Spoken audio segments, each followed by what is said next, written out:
This is Terms of Reference. I'm your host, Stephen Laddick. Adam Anthony is a program officer at ForumCC, or the Tanzanian Civil Society Forum on Climate Change, which is an association of civil society organizations committed to working on climate change through individual and collective program initiatives. Previously, Adam worked with YUNA, a youth-based United Nations awareness organization, Norwegian Church Aid, and Africa Unite, a South African-based NGO working on human rights.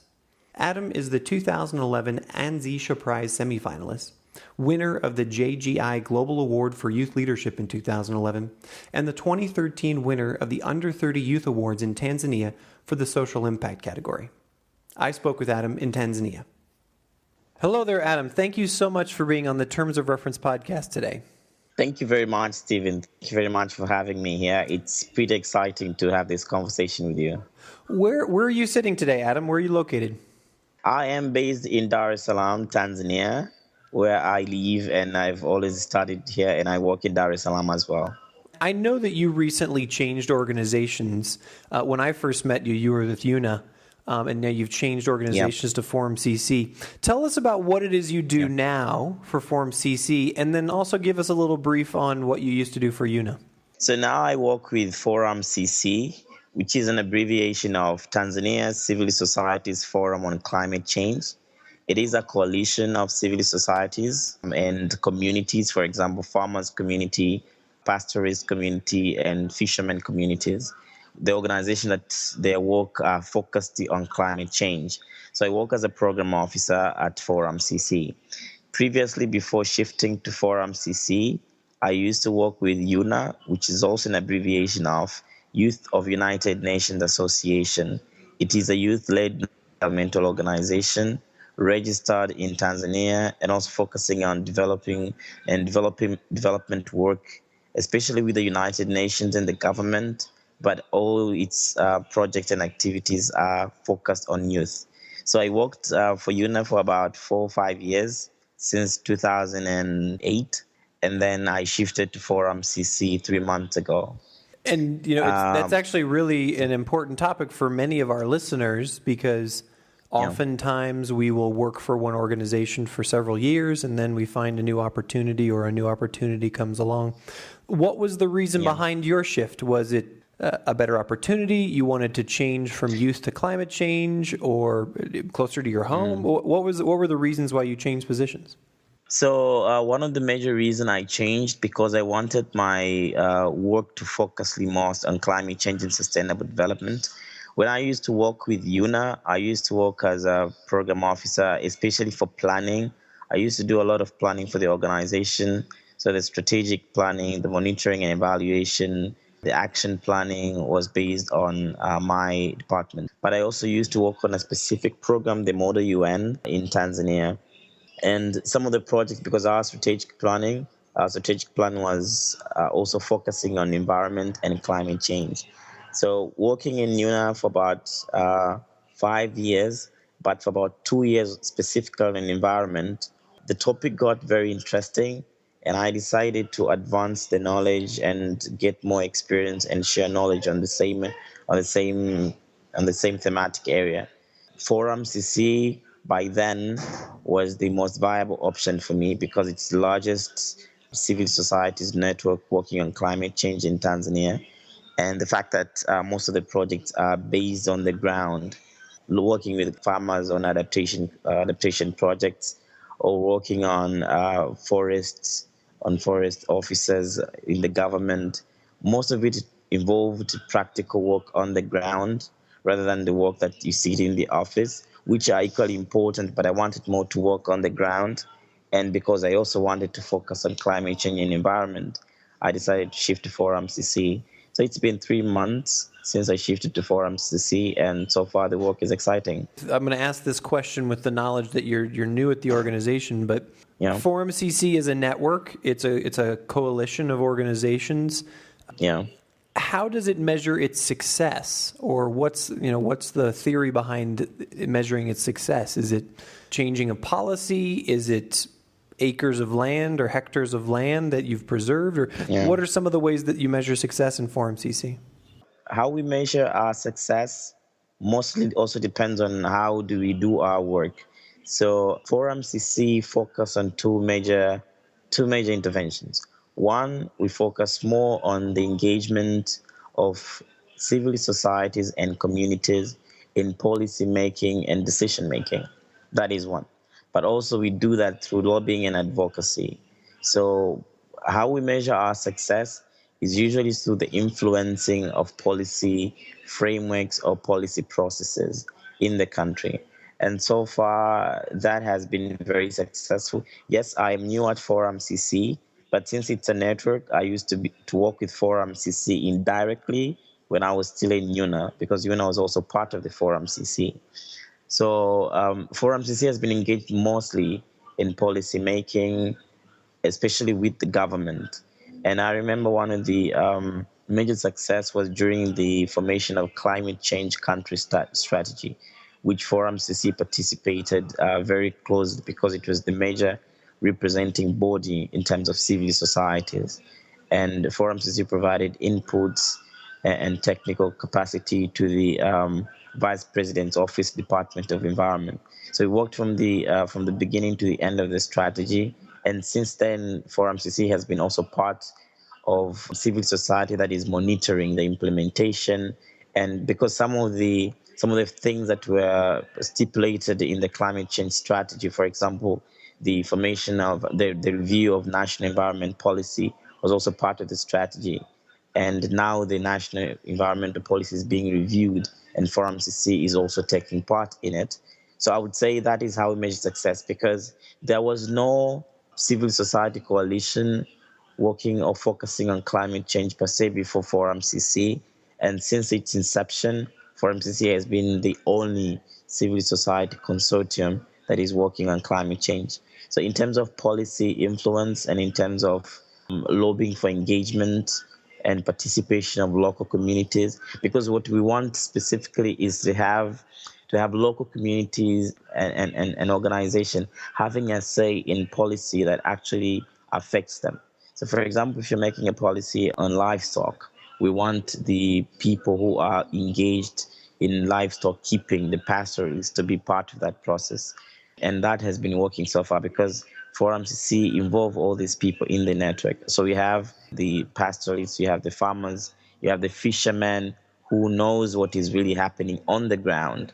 So they would give their insights and ideas, opinions, and suggestions on how the policy should be framed, or how the policy should be implemented. What are the challenges and what are the opportunities?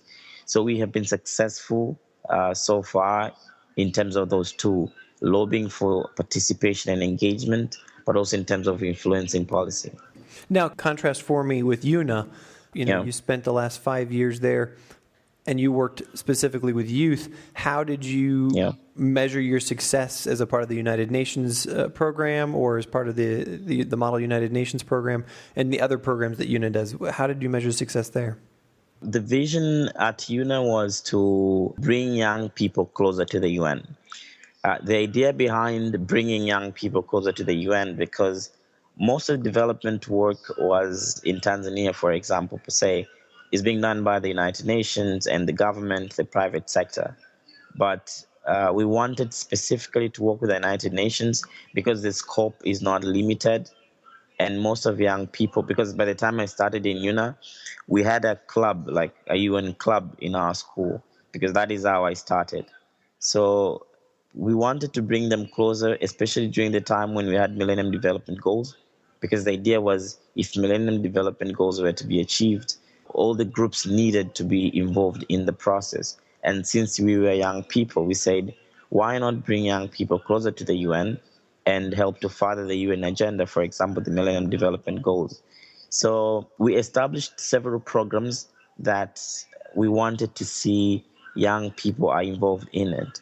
So, for example, the program I mentioned before I used to work on, the Model UN program. So the Model UN program, we started it. It was there before I started working in YUNA, but we wanted to reach more people, and we wanted to have more topics that are specifically focusing on youth. So, for example, since 2009, our topics have been ranging from peace and security, depending on times in Tanzania, sustainable development, climate change, environment. So that have been the topics. So how we wanted, because our success is measured on how we are trying to reach our vision. We started the Model UN, which saw most of young people starting to follow the work of the United Nations in Tanzania. But also, since last year, we've had internship opportunities from the United Nations system in Tanzania for young people from YUNA as well. So you have young people now being involved in the UN system, learning how the UN system works, but also support its programs as well. We've had the youth advisory panel with the agencies such as UNFPA. We've had internship opportunities as well, for example, the United, such as United Nations Development Program, UNDP, and United Nations Information Center, UNIC. So we've tried to involve young people at every stage in the United Nations system, not just to learn their work, but also to support and also come back and work with other communities. So, for example, the interns that we have in different UN agencies, such as YUNA, UNFPA, and UNIC, will also come back and work at YUNA. And then so that they will share the experiences gained, they'll share their contacts, they'll share their skills as well. So they go learn and come back, either at YUNA or they go back to different organizations as well. So that is what we wanted. We wanted to see young people engage at the UN. We've had working with the government as well, having young people getting internship at the permanent mission of the United Nations of Republic of Tanzania to the United Nations. So you have young people engage directly with the United Nations through, for example, the permanent missions or the UN agencies themselves. So that is what we wanted to see. And so far, it has taken a very long time, but now we are seeing that vision becoming a reality. So, and that is how we measure our success. In ForumCC, you have a coalition, a network of civil society organizations. So many of us in the development and humanitarian aid business are familiar with these networks, cluster program, the United Nations, and the regional networks and these kinds of things. What is ForumCC's method for finding consensus among its members? You're talking about climate change and you're talking about policy change and influencing policy through advocacy. So how do you gain consensus? What's your process for doing that? The process, depending on the issue specifically we work on, it depends. It varies. We do not really have a fixed strategy or fixed methodology of doing it. So I'll give you an example. A couple of weeks ago, before the COP20, which was held in Lima, ended 2 days ago, we wanted to submit a national civil society's position to be submitted to the government before they submitted their own national position to COP20. So what we did was we had a consultative process that brought all ForumCC members plus other civil society organizations. And we also have donors. We had donors group that it works in Tanzania specifically on climate change. Development Partners Group, DPG, that works on climate change. The donors, the Development Partners Group involve, for example, embassies and international organizations, including the UN. So we had the international organizations, the Development Partners Group, and we also had the civil societies, including the farmers community, the pastoralist communities, fishermen communities as well. So we had them in the same room, and then we took the whole day discussing what should be the priorities to be submitted to the government, to be considered or to be included as part of the official government position to the United Nations COP20. So we had a whole day of discussions on what should be the priorities.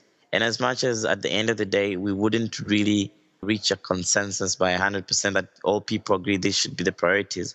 But then at least at the end of the day, the majority would say, for example, for developing countries such as Tanzania, adaptation should be given much more priority, more than mitigation. So that is one of the examples on how we reach a consensus. So we probably send the information before that these are going to be the things we want to agree on. And then we meet during the consultative process that, for example, sometimes involve a day or 2 days meeting to agree on what should be the priorities. So, and what has been, can you think of a time, or you've been involved through YUNA, Has there been a time when there's been an impasse, when one group wants to send one message and another group wants to send another message, and you're unable to resolve that? Do you walk away from the table, or what are the biggest challenges of coming to consensus within this group? Yeah, during our consultative work or during like getting opinions from different groups, you would have difficulties because you have all the dynamics in the room. So, for example, some of the members of ForumCC or some of the people we work with are from the private sector, and some are the livestock communities or farmers communities. And I remember one of the examples would be during for example, the climate summit, which was held in September 2014. The private sector would probably focus more on having the government supporting policies, for example, on cutting trees, because for them it's business. You cut trees, you get charcoal, because charcoal is the most source of energy in Tanzania. But then you would have opposition from the farmers group or from the livestock keepers group, the pastoralists, because they depend on natural environment for their survival. So if you have the same groups in the same meeting or in the same workshop, to reach a consensus is usually difficult because all these groups need their agenda to pass through, and then we need to reach a consensus. So I remember that was one of the challenging moments.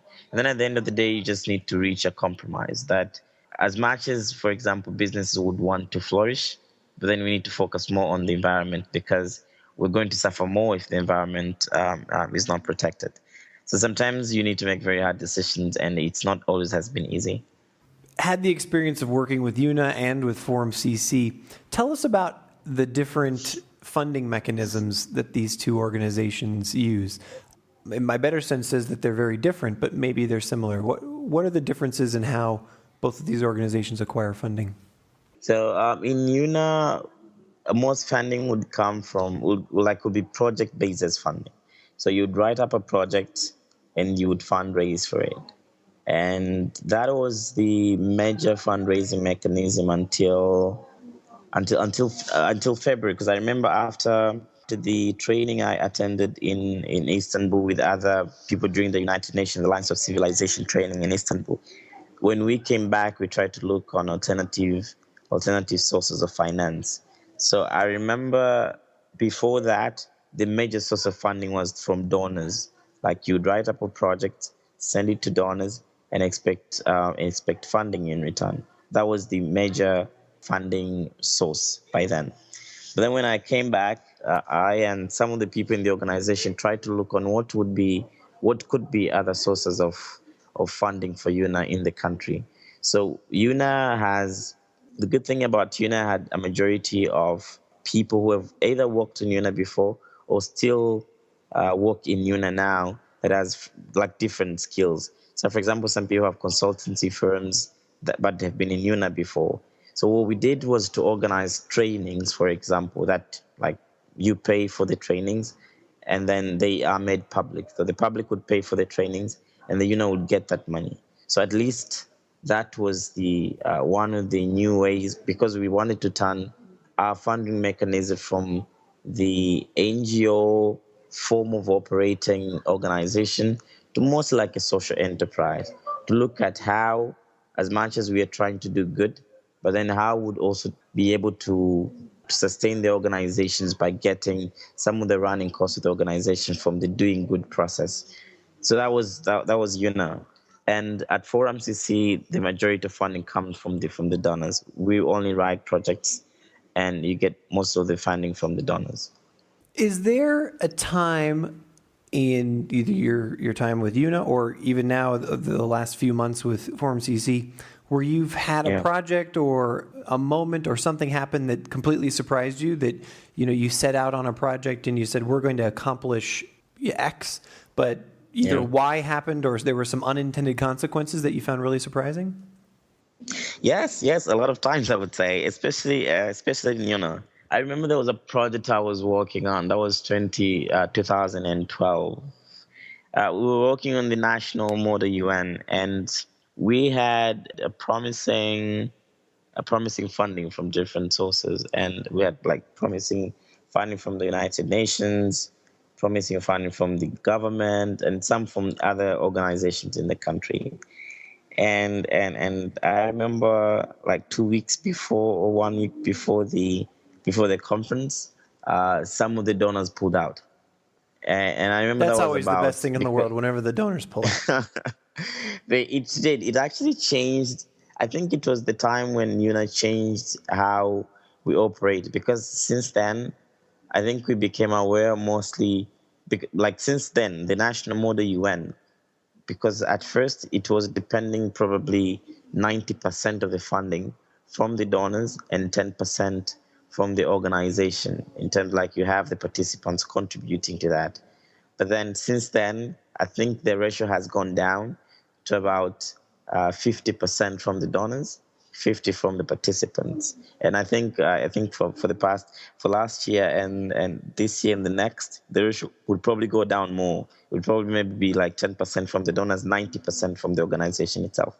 Why? Because the fact that we had some of our donors pulling out in the last few weeks, it was more of a waking up moment that you need now to have other sources of funding, or you need to depend less on the donors. And I remember the only way we could do that, we had to change a lot of things. We had to change the location of the meeting, because some of the locations were pretty much expensive than other locations. And having to change your objective or to change the project in a very short period of time because the donors pulled out was a very frustrating experience. And I think that was one of a key learning moment in terms of how your relationships with donors should be, how to agree on in terms of funding, how to agree on the agreement that maybe the funding should be made ready by 4 months before the project starts, or how, but also YUNA, like how to learn not to depend entirely on donors funding on the project. So that was a very challenging moment, but also a very turning moment in YUNA on how they funded their own projects. Yeah. How much time do you spend, either you personally or the organization, raising funds as either YUNA or ForumCC? So at ForumCC, because ForumCC is a team of over 5 people. So you have the manager and then you have the program officers, including I. And since like most of our funding comes from writing up projects and sending them to donors, it would depend. A typical day would be, for example, in the past 4 weeks, we had about 4 or 5 proposals to submit.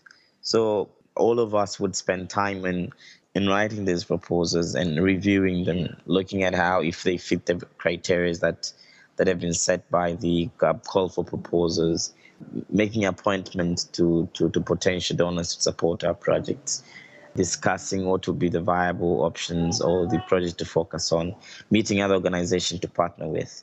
So in terms of fundraising, it varies, the time varies, because it's, for example, if we have 3, then we have 3 we will focus on.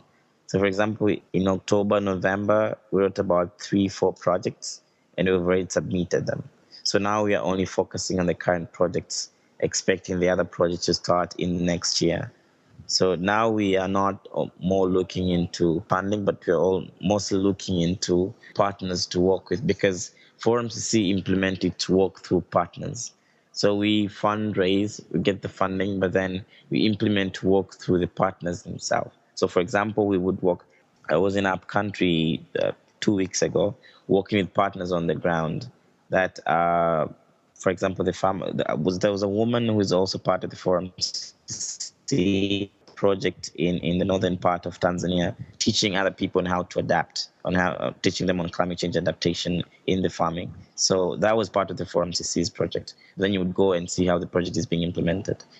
When have you failed, either in implementing a project or somewhere in your career, and how did you recover from it? What did you do to turn that situation around and either bring something positive out of it or just simply move on from it? I think the experience I explained before, the 2012, I would God that was one of the challenge, and I would get that was the time as I failed as a project coordinator, because I should have expected that something like that could have happened, and I didn't. because cutting the number of days in the workshop, cutting the number of people, changing the location, this would in one way or the other compromise the objectives of the project, because I wasn't looking just at how many things we had to change on the logistics, but I knew exact that this was also going to affect the objectives of the conference. And having not been able to anticipate such things, for example, donors pulling out at the last minute, because I should have gotten confirmations, I should have gotten assurances before, and I didn't. I think that was a pretty much of a challenge, and I considered myself as a failure from then. And I think that was a learning lesson in terms of how to coordinate better the projects that came after, and not just learning how to coordinate better next time, but also I think, as I said before, that was one of the moments that we learned better not just to depend on the donors alone. The relationship had to change from the 90% depending from the donors to about 50 from the organization, 50% from the donors. That was not much, but I think it was an improvement that also other people that have taken the organization from us have also built it. I've also built upon, because now the relationship would be, maybe they would expect 30% from the donors, 70% could be fundraised from within the organization, and putting in place mechanism for that, especially after Istanbul training with the United Nations Alliance of Civilization. That was one of the measures to make sure that something like what happened to us before was not going to happen to other leaders that have taken the organization right now. That was a learning lesson. Sounds like you've definitely put some things in place and have grown professionally yourself from that. Exactly. So this last question is one I think that you'll be particularly apt to answer, given all of your work with youth over the last 4 or 5 years, and something to reflect upon as you've changed your particular career path. What advice would you give to someone who is either a young person seeking to get into this type of work that you do, or someone who is transitioning from a different kind of work into this work? Is there one or two critical pieces of advice that you would give them to help them be successful as a development or aid professional? Exactly. I think two things that I've learned from the development work. One, it totally needs passion. This is something you need to be passionate about. It's not something that you just wake up in the morning and say, boom, I want to do this. No. It's something that you really need to be passionate about, because it's either you have seen other people doing it, or you've been having friends and see them doing it, and you develop a passion about it, simply because it needs your commitment at all times. Development work needs a lot of learning. It needs a lot of skills building. It needs a lot of information sharing, information exchange. It needs you to focus in terms of, for example, if I chose to be working on climate change issues, learning the dynamics of the focus area, knowing what other people are working in the same area, what are their interests, how do you all come up in the same consensus. As much as you're passionate about your work, but also you need to know two things. One, how do you grow yourself into it? But also, how does it contribute to the communities you are trying to impact and the organization itself? So there's a lot of dynamics, I would say, because you could have chosen like an easy path, go be a teacher or something, and then you know that this is going to be easy path. But then development work is really challenging because you need the skills for it, and you just don't learn in 1 year or two. You develop the skills over the years. You meet new challenges every day, and like every challenge you meet, every challenge that you face might need a very different approach in addressing them. The approach you used a couple of days ago might not apply in every situation. So you need to analyze these situations. And it involves a lot of thinking, which is good for someone who's passionate about it, but something that maybe would disinterest someone who is not interested, because you see as it's taking a lot of your time, but it is quite exciting. And when you know what impact your work is making on the community, you definitely become part of it and satisfied by what you do. You'd want to do more. You'd want to convince others to do what you do. And that's what I've been doing. Like, convince all my friends to get into development work, simply because you think they would also enjoy it, but also simply because it contributes to a bigger objective. They contribute to a bigger picture, making the world better for everyone. Adam, thank you so much for your time today. I really appreciate having you on the show. Yeah, thank you very much, Stephen, for having me on the show as well. You've been listening to the Terms of Reference podcast from Aidpreneur.com. Subscribe to us on iTunes.